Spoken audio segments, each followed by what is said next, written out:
Hello everyone, welcome to this video. Jananayak Chandrashekhar Vishwavidyalaya का अभी आपका पेपर शुरू होने वाला है 19 नवंबर से।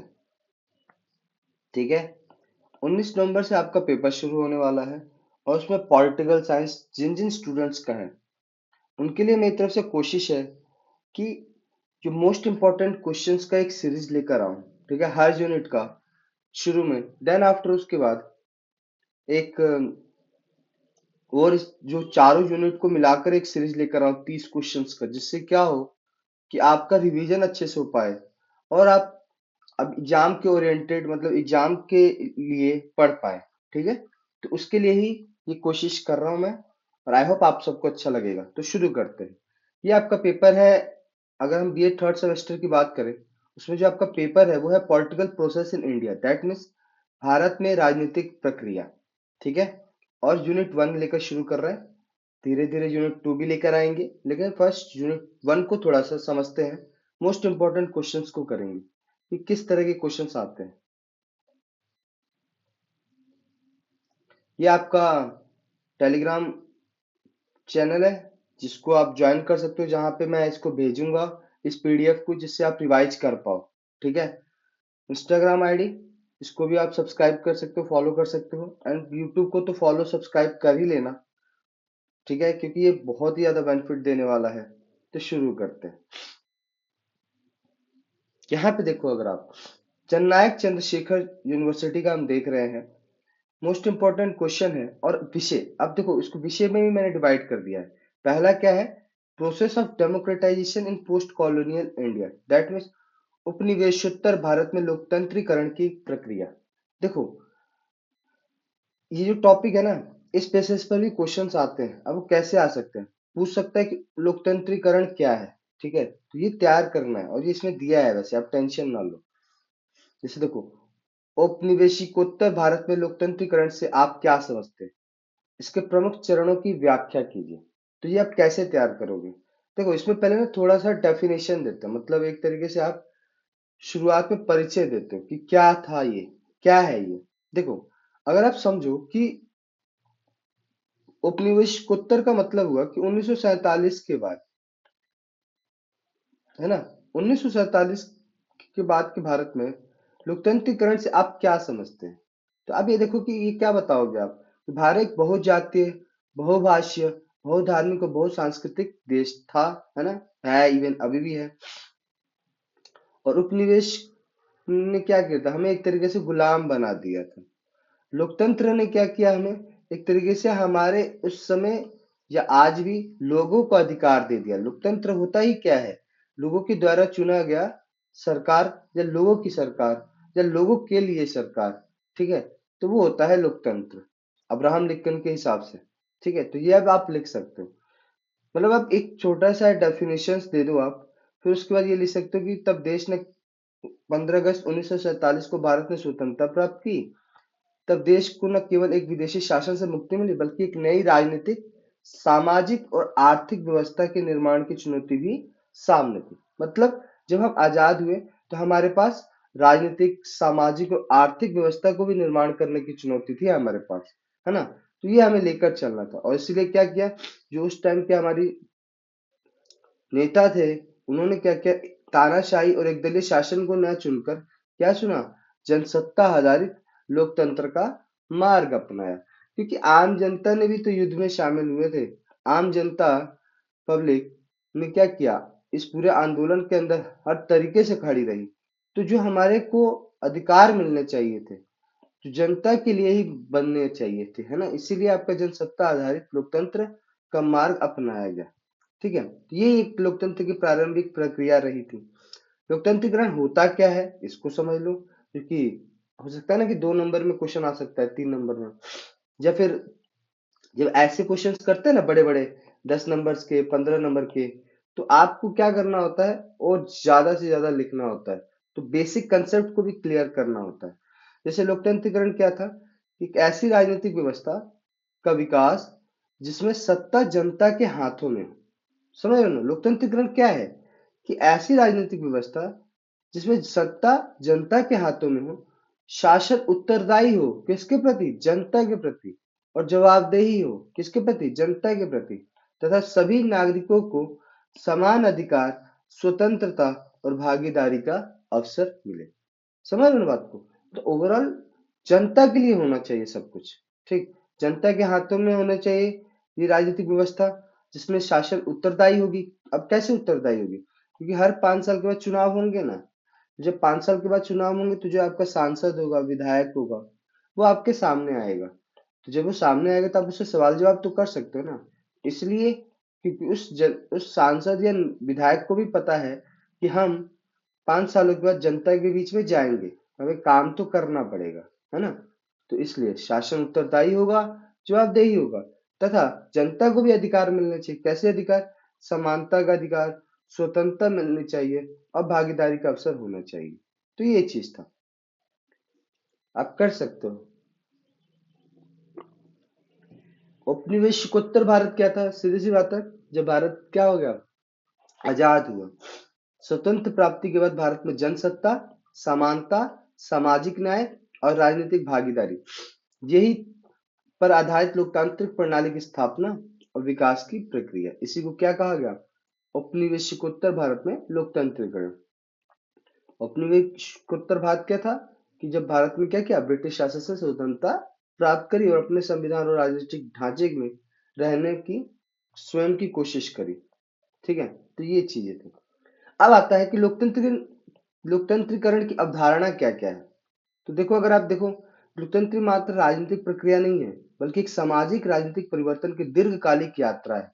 इसमें राजनीतिक लोकतंत्रीकरण भी है, सामाजिक लोकतंत्रीकरण भी है, आर्थिक लोकतंत्रीकरण भी है और संस्थागत लोकतंत्रीकरण भी है।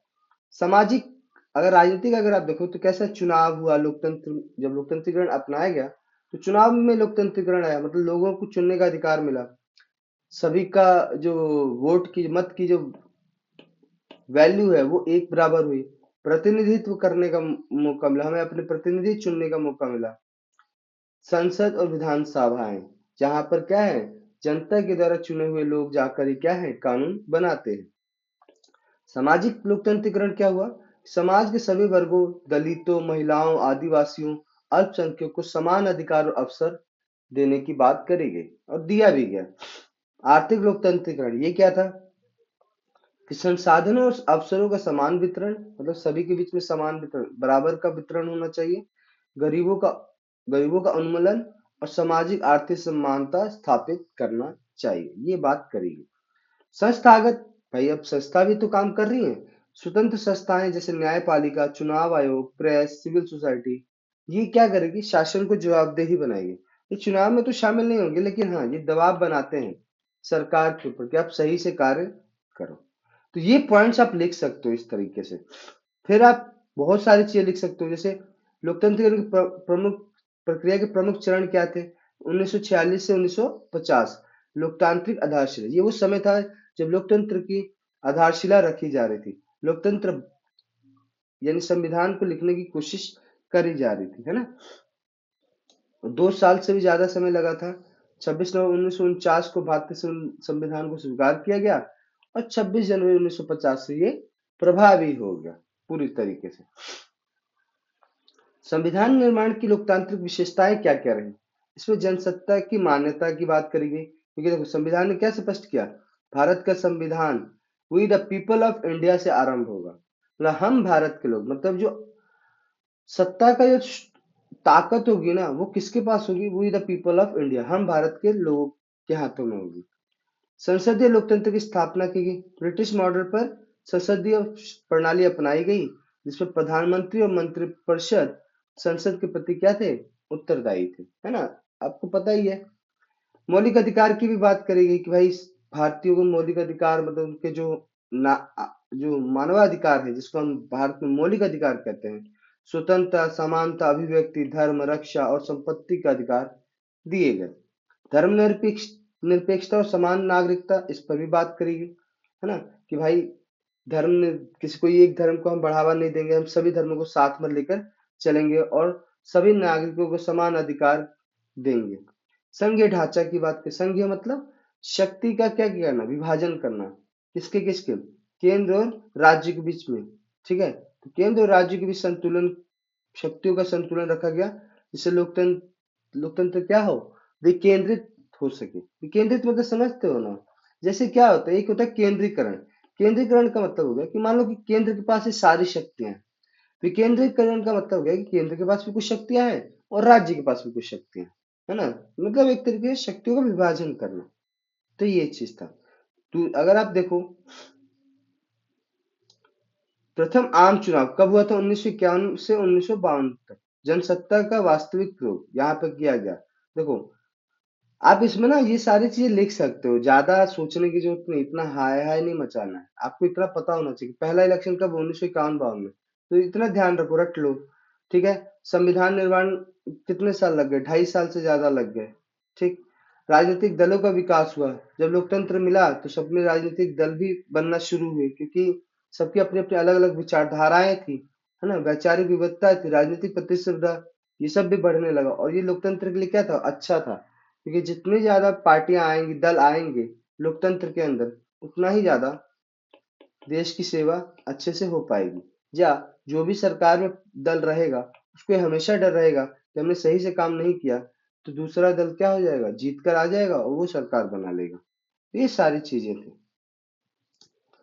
स्वतंत्रता के बाद कांग्रेस पार्टी तो प्रमुख ही रही, लगभग आप ये मान के चलो कि 1978 तक,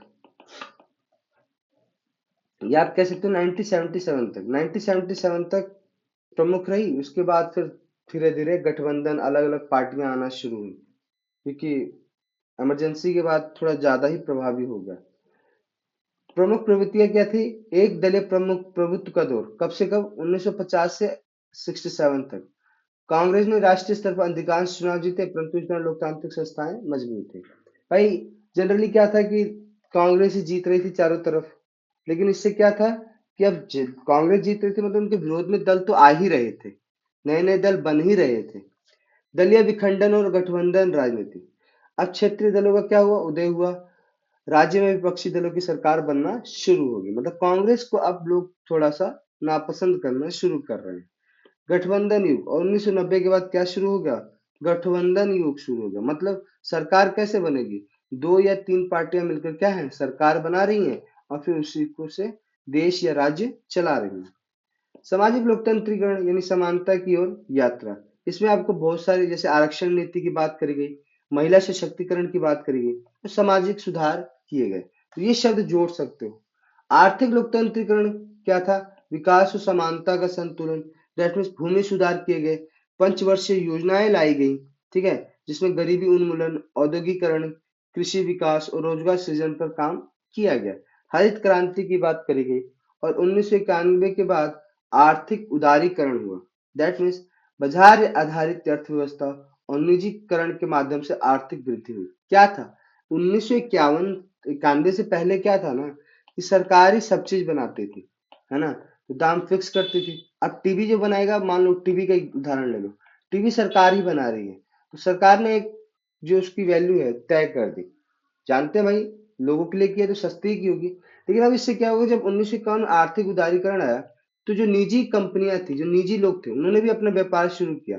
अब टीवी बनने वाली कंपनी, मान लो 5 टीवी बनने वाली कंपनी खड़ी हो गई, है ना, तो अब पांचों के पास क्या होगा, इंसान वही खरीदेगा ना जहाँ पे सस्ता और अच्छा मिले।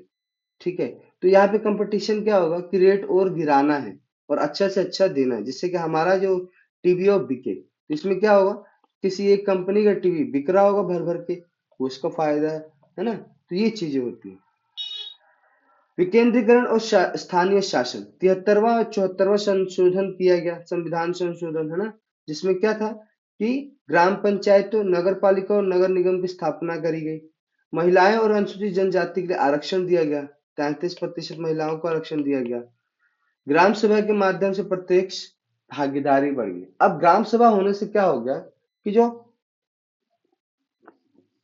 गांव के लोग थे ना, वो डायरेक्ट अब एक तरीके से चुनाव में भागीदारी ले रहे हैं, और उनके डायरेक्ट चुने हुए जो प्रधान है, वही आपके लिए कार्य कर रहे थे, तो डायरेक्ट उनसे जवाबदेही कर सकते हैं। ये सबसे बड़ा एक तरीके से था, और महात्मा गांधी का ये सपना भी था, है ना। लोकतंत्र में सबसे गहरा चरण था, जिसमें शासन को जनता के द्वार तक पहुंचा दिया। समझ में आ रही हो, यानी शासन अब जनता के द्वार तक पहुंच चुकी है। तो ये सारी चीजें थी। स्वतंत्र संस्थाओं का सशक्तिकरण हुआ, न्यायपालिका, चुनाव आयोग, मीडिया और प्रेस, सिविल सोसाइटी और एनजीओ। ये आप लिख सकते हो, ये सारी चीज आपको लिखनी है। क्या रही लोकतंत्रीकरण की प्रमुख उपलब्धियां? राजनीतिक स्थिरता और निरंतरता आई, जनसत्ता की प्रतिष्ठा बढ़ी, सामाजिक सुधार हुआ, राजनीतिक चेतना का विस्तार हुआ, महिला भागीदारी की वृद्धि हुई। क्या चुनौतियां क्या क्या थी? तो गरीबी और आर्थिक असमानता, जातिवाद और सांप्रदायिकता, भ्रष्टाचार और सत्ता का दुरुपयोग। ये देखो, ऐसे क्वेश्चन में ना आप जो आप डेली बेसिस पर देख रहे हो अपने आसपास, उसी के उत्तर लिख देने, ज्यादा सोचना नहीं है। समझ में आ रही है बात? तो ये चीज होती है। अब इसके बाद निष्कर्ष लिख लो कि क्या क्या चीजें हैं भाई। उपनिवेशिकोत्तर भारत में लोकतांत्रिकरण एक सतत और गतिशील प्रक्रिया रही है ना, जिसमें ये केवल राजनीतिक संस्थाओं के निर्माण तक सीमित नहीं रहा, बल्कि इसे भारतीय समाज को एक नई दिशा दी, समानता, न्याय और स्वतंत्रता की दिशा में। समझ रहे हो? अगर आप ये कहो कि भारत आज न केवल एशिया बल्कि पूरी दुनिया के लिए लोकतंत्र की क्या है, प्रयोगशाला है। क्या है? प्रयोगशाला है। तो ये सारी चीजें, तो आप इस तरीके से आंसर लिख सकते हो। ये पहला आंसर था ना। अब दूसरे पे बात करते हैं। भारत में लोकतंत्रीकरण की प्रक्रिया को सशक्त बनाने में संविधान की क्या भूमिका रही? अब देखो, संविधान की क्या क्या भूमिका रही, इसके बारे में भी आप लिख सकते हो, ज्यादा कुछ नहीं। भारत का संविधान क्या है? देश की आत्मा है, राजनीतिक आत्मा है ना, जिसमें आपको लोकतंत्र, समानता, स्वतंत्र, सामाजिक न्याय जैसे आदर्शों को भारत के लोगों को क्या है, प्रदान किया। तो ये सारी चीजें हैं। और किस तरह का देश? लोकतांत्रिक, उत्तरदायी और समावेशी व्यवस्था देने की बात करी गई भारत के अंदर। देखो, संविधान के ही वह दस्तावेज से सुनिश्चित किया जाता है कि सत्ता जनता के लिए, जनता द्वारा और जनता की रहे, है ना। तो आप ये सब लिख सकते हो, ज्यादा सोचना नहीं है। भारतीय संविधान की लोकतांत्रिक भावना, क्या सवाल क्या है कि लोकतांत्रिकरण की प्रक्रिया को सशक्त बनाने में संविधान की क्या क्या भूमिका रही? तो आप देखो, ये सब लिख सकते हो। क्या था भूमिका रही? जनसत्ता की स्थापना हो गई, है ना, यानी लोगों के पास शक्तियां चली गई। लोगों के प्रति जो सरकारें आएंगी वो उत्तरदायी रहेंगी लोगों के लिए। संविधान ने पहले सुनिश्चित किया कि जनता अपनी सरकार चुनेगी, सरकार जनता के प्रति उत्तरदायी होगी और सत्ता का प्रयोग जनता के कल्याण के लिए होगा। दूसरा हमने क्या अपनाया? संसदीय शासन प्रणाली की स्थापना। इसने भी तो विकास किया एक तरीके से। राष्ट्रपति केवल औपचारिक प्रमुख होंगे, वास्तविक कार्यकारी शक्ति किसके पास होगी? मंत्री परिषद के पास होगी। प्रधानमंत्री और मंत्री परिषद संसद के प्रति क्या होंगे? उत्तरदायी होंगे। संसद जनता द्वारा चुनी जाती है, जिससे लोक प्रतिनिधित्व सुनिश्चित होता है। सार्वभौमिक व्यस्क मताधिकार, ये ध्यान देने वाली बातें हैं। सार्वभौमिक व्यस्क मताधिकार क्या है कि पहले तो 21 साल था, बाद में 18 कर दिया गया। उसका धर्म, जाति, लिंग या संपत्ति कुछ भी हो, मतदान का अधिकार वो रखता है। ठीक है, समझ में आ रही हो?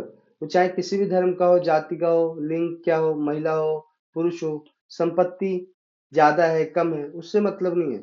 मतलब ये थे कि अगर 18 प्लस है तो सब क्या होंगे? वोट देने का अधिकार रखते हैं, मतदान का अधिकार रखते हैं। ठीक। लोकतंत्रीकरण का सबसे बड़ा उपकरण है कि ये शासन, सभी को शासन में भागीदारी का समान अवसर देता है। क्या देता है? समान अवसर देता है। समाज में राजनीतिक समानता स्थापित होती है ना। एक तरीके से ये सिद्धांत भारत में जन लोकतंत्र में परिवर्तित करता है। ठीक, तो ये आप लिख सकते हो। सार्वभौमिक हो गया ना, सभी वोट देंगे। मौलिक अधिकार, भारत में किसकी बात करेंगे? मौलिक अधिकारों के बारे में बात करेंगे। भाग 3, भाग तीसरा, अनुच्छेद 12 से 35 नागरिकों को मौलिक अधिकार प्रदान करता है, जो लोकतंत्र की आत्मा है। देखो, ये सब लिख सकते हो, लिखते जाना है, ज्यादा सोचना नहीं है। नीति निर्देशक तत्व, भाग संविधान का भाग चौथा, अनुच्छेद 36 से 51 क्या सुनिश्चित करता है कि लोकतंत्र केवल राजनीतिक नहीं बल्कि सामाजिक और आर्थिक भी हो। समान अवसर की बात करी गई। गरीब उन्मूलन, शिक्षा, स्वास्थ्य और सामाजिक सुरक्षा पर बल दिया गया। राज्य को समाजवादी, न्यायपूर्ण और कल्याणी रूप दिया गया, है ना।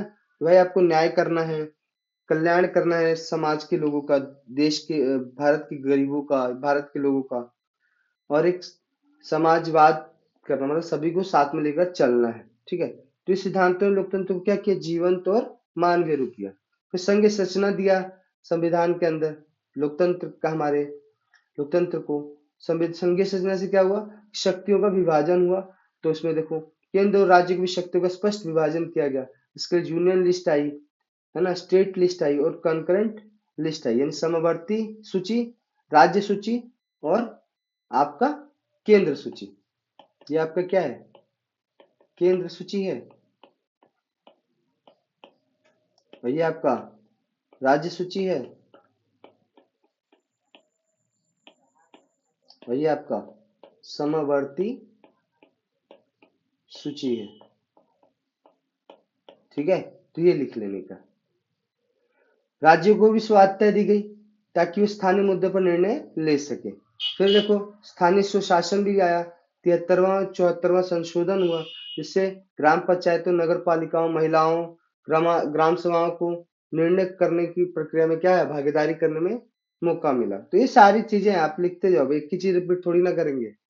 तो स्वतंत्र संस्थाओं की भी स्थापना की गई, जैसे चुनाव आयोग, आर्टिकल 324 यानी अनुच्छेद 324 के अंदर निष्पक्ष और स्वतंत्र चुनाव सुनिश्चित करने के लिए बनाया गया। न्यायपालिका, जो संविधान के संरक्षण और न्यायिक अधिकारियों की क्या है, रक्षा करती है। लोक सेवा आयोग बनाए गए, जो प्रशासनिक तंत्र में निष्पक्षता सुनिश्चित करता है। फिर मीडिया और सूचना का अधिकार दिया गया, पारदर्शिता और जवाबदेही को ये बढ़ाता है। ये पॉइंट्स आप लिख सकते हो। धर्मनिरपेक्षता की हमने बात करी है, स्वतंत्र न्यायपालिका की बात करी है ना, समान नागरिकता और सामाजिक न्याय की बात करी जाती है। ये सारे पॉइंट्स आप लिखते जाओ, ज्यादा सोचना नहीं है। ठीक। अब इसके बाद तीसरा सवाल है कि भारत में लोकतंत्र की प्रक्रिया में कौन कौन सी चुनौतियां मिली, उन्हें कैसे सुलझाया गया। अब देखो चुनौतियां क्या क्या थी। अगर आप देखो चुनौतियां, तो सामाजिक चुनौतियां थी, राजनीतिक चुनौतियां थी, आर्थिक चुनौतियां थी, और संस्थागत और वैचारिक चुनौतियां थी। इन चारों पर आप पॉइंट्स लिख सकते हो ना। सामाजिक चुनौतियां क्या क्या होंगी, आप समझो, याद करो। राजनीतिक चुनौतियां क्या होंगी, भ्रष्टाचार, है ना, आपका वोट चोरी हो जाते थे, है ना। आज का वोट चोरी नहीं, उस टाइम पर लाइक बैलेट बॉक्स का यूज होता था ना, तो उसमें बहुत ज्यादा होता था। ठीक है, तो ये सारी चीजें हैं। जैसे आपका सामाजिक चुनौतियों में क्या क्या है, उसमें भी आ जाओ। जातिवाद और सामाजिक विषमता की बात करी जाती है, धार्मिक सहिष्णुता और सांप्रदायिकता की बात करी जाती है, क्योंकि आज भी देखो हमारे यहाँ जो सांप्रदायिक तनाव थोड़ा बहुत हर जगह रहता है। हर जगह तो नहीं कहेंगे, हाँ कुछ जगहों पे सांप्रदायिक तनाव रहते हैं, जहाँ आपका धर्म के नाम पर भी बहुत सारे विवाद होते रहते हैं। लेकिन भारत में, संविधान में भारत को धर्मनिरपेक्ष राज्य घोषित किया है ना। सरकार ने सांप्रदायिक हिंसा रोकने हेतु सख्त कानून बनाए हैं। समान नागरिकता और सहिष्णुता का संदेश फैलाया गया है शिक्षा और मीडिया के तहत। ये सारी चीजें। लैंगिक समानता, मतलब जो महिला और पुरुष के बीच की जो लैंगिक असमानता है, अगर जो महिला और पुरुष के बीच में असमानता है, उसको क्या करना है, कम करना है। इसलिए पंचायती राज में महिलाओं को क्या मिला, 33% का आरक्षण मिला 73वें संशोधन के तहत। ये सारी चीजें हैं। क्षेत्रीयता और भाषाई हीनता। राजनीतिक चुनौतियां अगर आप बात करिए, तो एक दलीय प्रभुत्व और विपक्ष की कमजोरी। जैसे अभी आज का विपक्ष जो है वो उतना स्ट्रांग नहीं है। सेम वही चीज आप लिख सकते हो उदाहरण के रूप में। 1967 के बाद राज्य में विपक्षी सरकारों का उदय हुआ। मतलब देख रहे हो, 1951 में पहला इलेक्शन हुआ था और 67 के बाद विपक्षी सरकारों का उदय हो रहा है। 1977 में जनता पार्टी की सरकार से वैकल्पिक राजनीतिक संस्कृति विकसित हुई, और 1990 के बाद गठबंधन का युग आ गया। गठबंधन मतलब समझते हो ना, कि 2 या 3 पार्टियां मिलकर एक सरकार बनाकर देश पे क्या कर रही हैं, राज कर रही हैं, या राज्य में राज कर रही हैं। जैसे अभी बिहार में देखो, नीतीश कुमार और बीजेपी दोनों मिलकर बिहार में राज कर रहे हैं ना, तो ये गठबंधन की सरकार है। क्या है, और भी इसमें पार्टियां हैं, जैसे आपके वो चिराग पासवान की पार्टी है, ठीक है, जीतनराम मांझी की पार्टी है, तो है, ये सब मिलकर बिहार में सरकार चला रहे, तो गठबंधन की सरकार होगी। राजनीतिक भ्रष्टाचार, अपराधीकरण, है ना, जिसके लिए लोकपाल लोकायुक्त अधिनियम आया, सूचना का अधिकार आया, चुनाव आयोग द्वारा आचार संहिता की बात करी गई, क्या लगाया जाता है, न्यायपालिका की सक्रियता और मीडिया की निगरानी। आचार संहिता मतलब समझते हो, जिस दिन ये घोषित हो जाता है कि इतने तारीख को चुनाव होगा, उस दिन से आचार संहिता लागू हो सकती है। मतलब सरकार कोई भी नया काम नहीं कर सकती है। ठीक है, सरकार के ऊपर कि कोई भी नया काम नहीं कर सकती है, जिससे कि क्या हो, लेवल प्लेइंग फील्ड मिले, मतलब सभी को बराबर का जगह मिले कि वो चुनाव लड़ सके। ऐसा ना हो कि सरकार सरकार में है, जो पार्टी सरकार में है, दल सरकार में है, वो सरकार में होने का फायदा उठा रही, नए नए स्कीम्स लेकर आ रही, उसी के लिए आचार संहिता लागू करेगी। ठीक है, मतदाता जागरूकता की कमी। अब ये भी है थोड़ा सा, जनता अपने मतदान के लिए उतनी जागरूक नहीं है, जिसके लिए चुनाव आयोग समय समय पर जागरूकता अभियान चलाता रहता है। आपातकाल जो कि आपका एक समय चला था। आर्थिक चुनौतियों की बात करें तो गरीबी और आर्थिक विषमता है, शिक्षा और निरक्षरता है, ठीक है, बेरोजगारी और युवाओं की निराशा, ये भी आता है आपका। संस्थागत और वैचारिक चुनौतियों की बात, ये पॉइंट्स लिख सकते हो ना आप, उदाहरण तो कुछ लिखे हुए हैं, आप लिखते जाना। लोकतांत्रिक संस्थाओं पर दबाव है। संस्थागत और वैचारिक चुनौतियां क्या है कि लोकतांत्रिक जो संस्थाएं हैं उन पर दबाव है।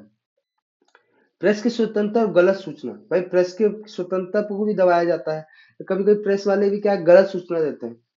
वो जैसा भी देखा होगा आपने, जब भारत और पाकिस्तान का, जब भारत ने ऑपरेशन सिंदूर चलाया था और पाकिस्तान की हालत, मतलब उसमें युद्ध हो गया था एक तरीके से, क्योंकि पाकिस्तान भी रिटेलिएट कर रहा था, मतलब पाकिस्तान भी एक तरीके से भारत पे अटैक कर रहा था।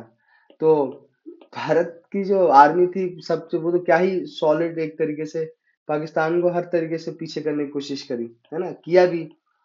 लेकिन जिस तरह से भारत की मीडिया और उधर के भी मीडिया, पाकिस्तान के भी मीडिया, कि वो कह रहे कि हमने इतना राफेल गिरा दिया, ये करा दिया, और हमारे वाले कह रहे हैं हम कराची पहुंच गए, लाहौर पहुंच गए, लाहौर पे कब्जा हो चुका है, कराची पे करो कब्जा हो चुका है, ये सारी बातें कर रहे थे। मतलब सीरियसली वो फनी ही था, वो इतनी फेक न्यूज देने की कोशिश करी जा रही थी। क्षेत्रीय अलगाववाद और उग्रवाद, है ना, भाई जो क्षेत्रीय अलगाववाद है, उग्रवाद है, उसको एक तरीके से समाप्त करना है, जिसके लिए आपको वहां पे विकास योजनाएं, स्वायत्त परिषद, पंचायती राज संस्थाओं का विस्तार करना था, और किया भी गया। वैश्विक और आधुनिक चुनौतियां क्या, आज के जमाने की डिजिटल असमानता, है ना, कि भाई ग्रामीण क्षेत्रों में इंटरनेट और सूचना की पहुंच थोड़ी कम है, और शहरों में तो भर भर कर है। पर्यावरण संकट और विकास, लोक लुभावन राजनीति।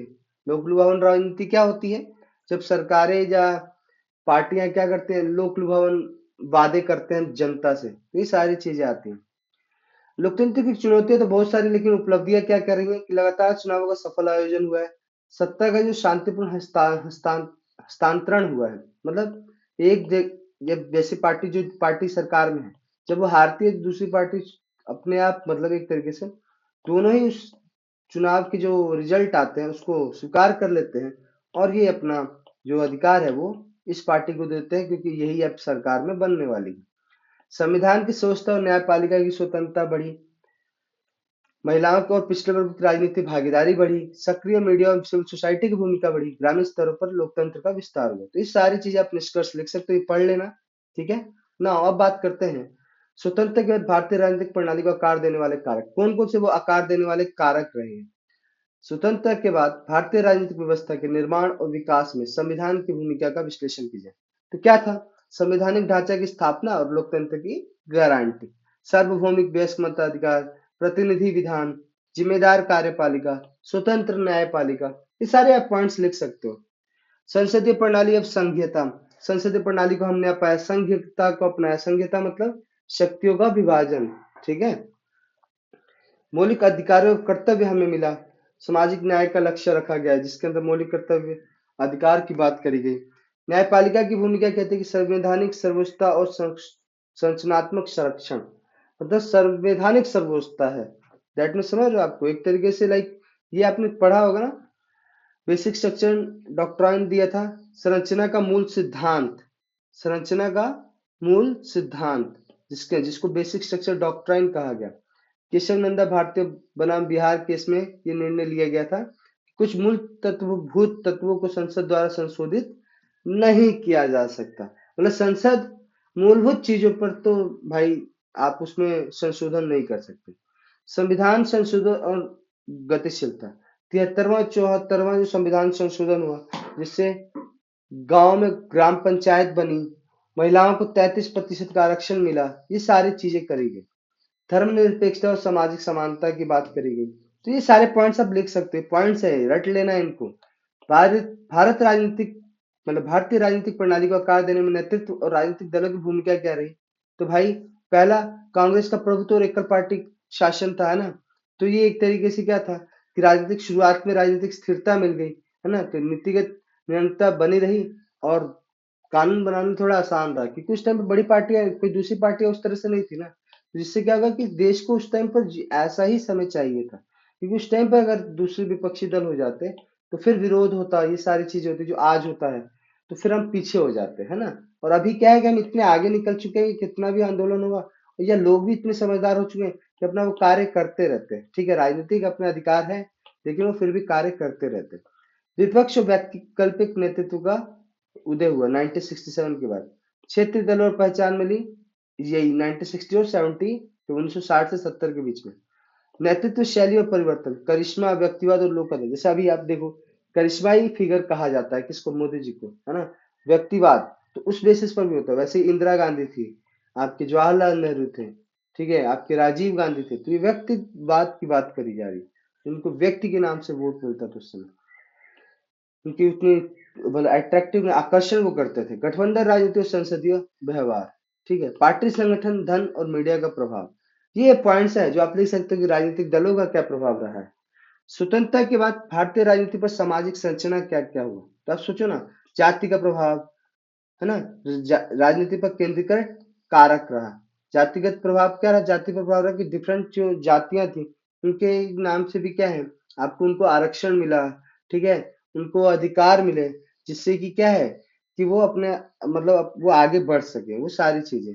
और उनको चुनावी जाति ने क्या किया, चुनावी राजनीति में सबको गठजोड़ करना शुरू किया। जैसे ना पीडीए कहते हैं अखिलेश यादव जी, है ना।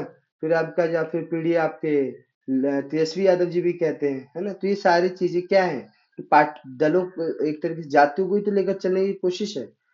धर्म और राजनीतिक, धर्मनिरपेक्षता बनाम सांप्रदायिकरण। अब देखो दो चीजें, धर्मनिरपेक्षता और सांप्रदायिकरण। सांप्रदायिकरण क्या है कि दो धर्म में विवाद चल रहा है धर्म के नाम पर, तो वो भी गलत होता है, वो गलत होता है। भाषा और क्षेत्रीयता पहचान, राज्य का पुनर्गठन एवं उदय, ये भी आप पॉइंट्स लिख सकते हो। क्षेत्रीय अस्मिता, आंदोलन, अलगाववादी चुनौतियां, इनको भी आपको लिखना है। सामाजिक न्याय और मूवमेंट्स, जैसे दलित, महिला, अल्पसंख्यक आंदोलन के प्रभाव क्या क्या रहे, ये सारी चीजों पर आप मतलब एक तरीके से लिख सकते हो। परिणाम और राजनीतिक संरचना पर समग्र प्रभाव क्या रहा, एक ओवरऑल जो प्रभाव पड़ा वो क्या पड़ा, ये सारे पॉइंट्स आपको लिखने हैं जो इंपॉर्टेंट हो जाते हैं। आर्थिक नीति और वैश्वीकरण की भूमिका पर चर्चा की गई। तो स्वतंत्र उपरांत मिश्रित अर्थव्यवस्था की स्थापना की गई। मिश्रित अर्थव्यवस्था मतलब सरकार भी काम, कुछ कंपनियां चलाएंगी और निजी भी कंपनियां चलेंगी, है ना। निजी व्यापारी भी अपना कार्य करेंगे, सरकार भी बहुत सारी चीजें बनाएगी जिसको लोगों को बेचा जाएगा। तो मिश्रित अर्थव्यवस्था की स्थापना की गई। राज्य और समाज अर्थनीति का राजनीतिक प्रभाव किया गया। किसान, मजदूरी और शहरी वर्ग के हितों के लिए राजनीतिक अर्थनीति पर प्रभाव डालते रहे। इसीलिए आपने मनरेगा देखा होगा, मनरेगा, ठीक है। मनरेगा, मनरेगा कि मनरेगा, महात्मा गांधी, नरेगा,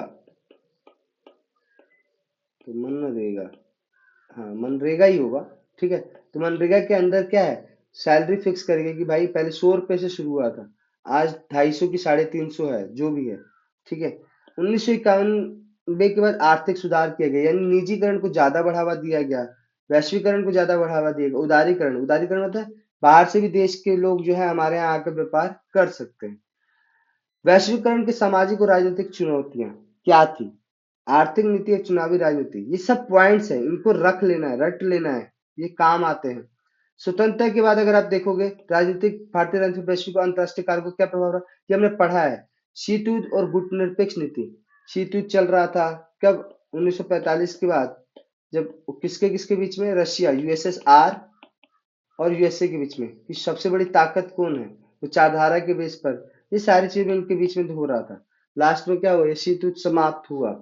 शीत युद्ध मतलब जिसमें हथियारों का इस्तेमाल नहीं हो रहा, व्यापार के तहत या थोड़ा सा डराने की कोशिश, बस उस तरीके से। क्षेत्रीय संघर्ष और सुरक्षा नीति, ये भी बहुत ज्यादा मायने रखी। वैश्विक संस्थाएं और विदेश आर्थिक नीति, WTF, IMF, वर्ल्ड बैंक, ये जैसे IMF, वर्ल्ड बैंक ने 1991 में क्या किया, हमें लोन दिया, पैसे दिए, लेकिन उसके तहत उन्होंने एलपीजी की बात करी।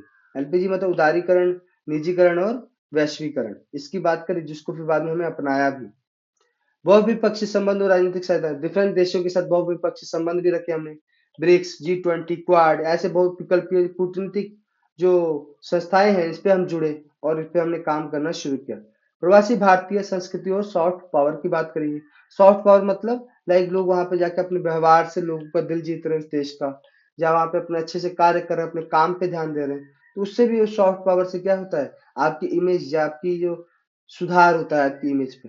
वैश्विक मानवीय आर्थिक चुनौतियों और नीति प्रतिक्रिया। तो ये ऐसे पॉइंट्स हैं जिसको ना आप रीड कर लोगे ना तो तैयार हो जाएगा, ज्यादा सोचना नहीं है। संघवाद, अब आते हैं संघवाद की बात करते हैं। संघवाद क्या है भाई? शक्तियों का विभाजन, ठीक है। इसमें आप इतना सारा देख सकते हो, ये पॉइंट्स है, कंटेंट दे रखा है मैंने, आप इसको लिख सकते हो।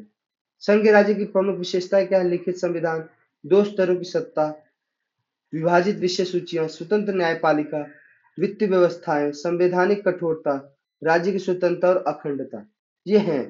संघवाद के लाभ में बात करें तो क्या है? स्थानीय स्वायत्तता मिल जाती है, विविधताओं का संरक्षण हो जाता है, प्रयोग व अनुकूलन होता है, राष्ट्रवाद व भागीदारी का संतुलन होता है। और विरोध में क्या है? विवाद व टकराव होते हैं, वित्तीय असमानताएं आती हैं, अलगाववाद। वित्तीय असमानता मतलब कुछ राज्यों को ज्यादा पैसे मिलते हैं, कुछ राज्यों को कम मिल रहे हैं और उनको हिसाब से मिलता है। अलगाववादी प्रवृत्तियां होती हैं, पूर्वाग्रह व केंद्रीकरण का खतरा होता है। तो ये सारी चीजें हैं। भारतीय संघवाद के संघीय तत्व क्या है? तो लिखित संविधान है, दोहरा प्रशासनिक ढांचा है, दैट मीन्स विधानमंडल और कार्यपालिका की व्यवस्था है हर राज्य के अंदर, न्यायिक मध्यस्थता है, ठीक है, वित्त आयोग व वित्तीय व्यवस्थाएं बनाई गई है, राज्यों का प्रतिनिधित्व करने का बनाया गया है, संस्थाएं बनाई गई हैं। अब बात आती है एकात्मक, जो हमने बात करी इसमें अब वही चीज सेम चीज रिपीट हो रही है, तो इसको आप रीड कर लोगे ना बहुत ज्यादा समझ में। हाँ, थोड़ा सा ये है कि ये पढ़ लो थोड़ा सा, क्या भारतीय वास्तविक संघीय राज्य है? तो दोनों का मिश्रण है। अगर संघीयता की परिभाषा केवल लिखित विभाजन, द्विस्तरीय सरकार, तो न्यायिक मध्यस्थता है, तो भारत स्पष्ट रूप से संघीय है। पर यदि संघीयता का अर्थ है पूर्ण स्वतंत्रता व समकक्षा केंद्र व राज्य के बीच, तो भारत कुछ मायनों में एकात्मक प्रवृत्ति भी दिखाता है ना। पूर्ण स्वतंत्रता है क्या राज्य को? नहीं, हमारे यहाँ उस तरह से नहीं है। तो हमारे को ना, हमारा जो भारत है क्वासी फेडरल है, यानी अर्ध संघीय है, तथा विशेष रूप का संघवाद है। आप समझते हो, यूनिक इंडियन फेडरलिज्म, ये सारी चीजें हैं। ठीक, 21वीं सदी में हम किसकी बात करते हैं? प्रतिस्पर्धी संघवाद की, कॉम्पिटेटिव फेडरलिज्म की बात करते हैं। जीएसटी जैसी संस्थाओं द्वारा वित्तीय समन्वय की बात करते हैं। ये सारे पॉइंट्स आप लिख लो, ज्यादा सोचना नहीं है। भारत की पार्टी प्रणाली, इस पे तो आप आराम से लिख सकते हो। ऐतिहासिक तो औपनिवेशिक स्वतंत्रता पूर्व पृष्ठभूमि क्या थी? स्वतंत्रता के बाद कांग्रेस का ही प्रभुत्व रहा। फिर बहुदलीय और क्षेत्र राजनीति 1967 से 1989 के बीच में रही। फिर गठबंधन की राजनीति शुरू हो गई। ये पॉइंट्स लिखने हैं आपको, और ठीक है ना। समकालीन काल में पुनः प्रधान दल व नव प्रधान दल का उदय हुआ 2014 से। जैसे अभी अगर आप देखो तो एक तरीके से क्या है, प्रधान दल का बात हुई, मतलब अब बीजेपी क्या है, एक तरीके से प्रधान दल है ना। मतलब ज्यादातर जो उम्मीदवार प्रतिनिधि है वो उनके द्वारा ही है ना, संसद में प्रतिनिधित्व कर रहे हैं। तो ये सारी चीजें। पार्टी प्रणाली के निर्धारक कारक क्या है? सामाजिक आर्थिक संरचना है, संवैधानिक नियामक ढांचा, आर्थिक परिवर्तन। ये सब समझ लो, ये जो शब्द है ना, ये रट लो, बड़े इंपॉर्टेंट है, लिखने में काम करेंगे। प्रमुख विशेषताएं क्या है कि हमारे यहाँ बहुदलीय बहुलता है, प्रधान दल का काल काल पर उदय है, क्षेत्रीय दलों की सशक्तता है, वोट बैंक एवं पहचान आधारित राजनीति है, गठबंधन एवं अस्थिरता है, अस्थिर गठबंधन है, व्यक्तित्व प्रधान राजनीति है, विचारधारात्मक वाद विवाद की कमी है हमारे यहाँ। लेकिन अब यहाँ पे पार्टी प्रकार कैसी है? राष्ट्रीय पार्टियां हैं, क्षेत्र पार्टियां हैं, विचारधारात्मक पार्टियां हैं, पहचान आधारित पार्टियां हैं, व्यक्तित्व केंद्रित पार्टियां हैं। ये सारी चीजें हैं, आप लिख सकते हो, इसको ज्यादा कुछ करना नहीं है। ठीक, उसके बाद आता है भारतीय पार्टी प्रणाली की प्रमुख समस्याएं, उनको दूर करने की व्यावहारिक सुधारों पर विस्तृत विवेचना कीजिए। मतलब पार्टी प्रणाली की प्रमुख समस्याएं क्या क्या है? तो पहला है आंतरिक लोकतंत्र का अभाव है वहां पर, चुनावी धन और पारदर्शिता की कमी है। चुनावी धन बहुत ज्यादा, किसी को ज्यादा मिल रहा है तो वो ज्यादा ही इस्तेमाल कर रहा है। अपराधी तथा दागी उम्मीदवारों का क्या है? प्रवेश करना चुनाव जीतने के लिए। विचारधारा में अस्पष्टता और अवसरवादी गठबंधन है ना, कोई विचारधारा उस तरीके से स्ट्रांग विचारधारा नहीं है। परिवारवाद और नेतृत्ववाद, आप देख लो, बहुत सारी ऐसी पार्टियां हैं, तेजस्वी जी किसका परिवारवाद, अखिलेश यादव परिवारवाद, बीजेपी में भी बहुत लोग हैं जो परिवारवाद हैं, जैसे आपका जय शाह, अमित शाह के बेटे, तभी तो वो बीसीसीआई के प्रेसिडेंट बने थे और अब आईसीसी के प्रेसिडेंट है। तो चलो आईसीसी के प्रेसिडेंट तो है, हाँ उन्होंने अच्छे काम भी किए हैं, बट वो आए कैसे बीसीसीआई के अंदर? तो डेफिनेटली परिवारवाद की वजह से ही आए हैं। मीडिया व सूचना प्रदूषण है ना, बहुत ज्यादा हौच पौच बनाने की कोशिश करी जाती है। मीडिया और सोशल मीडिया पर सनसनीखेज विज्ञापन आधारित प्रचार राजनीति को क्या करते हैं, तुरंत प्रभाव पर केंद्रित कर देता है। यानी आप नीति चर्चा की गहराई नहीं कर रहे होते। जैसे आज भी चुनाव होते तो जात के नाम पर, धर्म के नाम पर वोट दे रहे हैं, कोई शिक्षा के नाम पर, बेरोजगारी के नाम पर नहीं दे रहा है। तो ये सारी चीजें आती है। व्यवहारिक सुधार की बात करी जाती है कि राजनीतिक दलों में क्या होना चाहिए, आर्थिक लोकतंत्र की स्थापना होनी चाहिए, चुनावी वित्त पर नियम और पारदर्शिता होनी चाहिए, दल बदल कानून पर क्या होना चाहिए, पुनरावलोकन होना चाहिए, भाई दल बदल लेते थे उसको रोका जाए, दागी उम्मीदवारों पर सख्त नियम, वैचारिक मजबूती व राजनीतिक शिक्षा, पारदर्शी मीडिया मापदंड एवं सूचना सत्यापन। ये पॉइंट्स है, लिख डाल दो, बस इतना ही करना है। ठीक है ना। और ये आपका पहला यूनिट इसी के साथ क्या हो गया है, समाप्त हो गया। देखो ये रीड कर लो और इसकी पीडीएफ जो है मैं टेलीग्राम चैनल पे भेज देता हूँ। डेट मीन्स टेलीग्राम चैनल कौन सा आपको पता है ना, फिर से बता देते हैं। और यूट्यूब को सब्सक्राइब कर लो इस चैनल को, जिससे आपको फायदा होगा ना। ये देखो, ये आपका टेलीग्राम चैनल है, PSIR सूत्र। टेलीग्राम पे डालोगे दिख जाएगा, डायरेक्ट ज्वाइन कर लेना, उस पर ये पीडीएफ चली जाएगी आपकी। ठीक है। सो इसी के साथ थैंक यू।